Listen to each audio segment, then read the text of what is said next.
Hello everyone. ఈరోజు నేను యూట్యూబ్లో వైరల్ అవుతుంది, చాలా రోజులుగా చేయాలనుకుంటే నేను చేస్తున్నాను.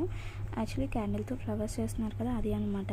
సో నేను ఒక క్యాండిల్ తీసుకున్నాను. క్యాండిల్ కలర్ అనేది మన ఇష్టం అనమాట. దాన్ని కట్ చేయడానికి నేను ఒక సీజర్ తీసుకున్నాను అండ్ నైఫ్తో కూడా నేను చేశాను. ఎందుకంటే థ్రెడ్ ఉంది కదా మధ్యలో, అది రిమూవ్ చేసే ప్రాసెస్లో నేను నైఫ్ కూడా యూస్ చేశాను. సో దట్ పీల్ చేశాను, లైక్ వెజిటేబుల్స్ పీల్ చేసినట్టు పీల్ చేసాము. అదంతా పీల్ చేసిందంతా కూడా ఒక బౌల్లో వేసేసుకున్నాం అనమాట. ఆ బౌల్లో అలా కట్ చేసుకుంటుండేలోపే నేను వాటర్ అనేది స్టవ్ మీద పెట్టి బాయిల్ చేసుకున్నాను.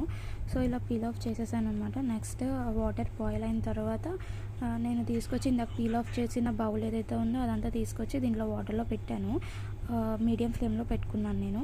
సో మీరు అక్కడ అబ్జర్వ్ చేస్తే క్లియర్గా అర్థమవుతుంది, లిక్విడ్ లాగా చేంజ్ అవుతుంది. అదంతా చాలా ఈజీగా కనిపిస్తూనే ఉంది. క్యాండిల్ వ్యాక్స్ అనేది కరిగిపోతూ ఉంది. ఇఫ్ మీకు అవసరమైతే మీరు కలర్ కూడా వేసుకోవచ్చు. వైట్ కలర్ క్యాండిల్ తెచ్చుకొని మీరు బ్లూ క్రేయాన్ కానీ రెడ్ క్రేయాన్ కానీ మీ ఇష్టం వచ్చిన కలర్ క్రేయాన్స్ కూడా వాడుకోవచ్చు అనమాట. నెక్స్ట్ నేను ఆల్రెడీ ఫ్రిడ్జ్లో పెట్టేసుకున్న ఐస్ వాటర్ అనేది తీసుకొచ్చి మనం ఏదైతే తయారు చేసిన వ్యాక్స్ ఉందో అవి రెండు పక్కన పెట్టేశాను. సో దట్ ఈజీగా ఉంటుంది మన హ్యాండిల్కి. నేను 3 ఫింగర్స్ తీసుకొని ఆ ఐస్ వాటర్ అండ్ క్యాండిల్ వ్యాక్స్లో డిప్ చేస్తున్నాను. అలానే 2-3 టైమ్స్ చేయాలి. నెక్స్ట్ నేను ఒక ప్లాస్టిక్ కంటైనర్ తీసుకొని దాంట్లో శాండ్ మొత్తం ఫిల్ చేసుకొని ఒక మొక్క కూడా పెట్టేసుకున్నాను అనమాట. ఆల్రెడీ నేను ముందుగానే ప్రిపేర్ చేశాను. జస్ట్ కొమ్మల ఎడ్జెస్కి నేను జస్ట్ నా ఫింగర్స్ అనేవి లైట్ టచ్ ఇచ్చాను అనమాట.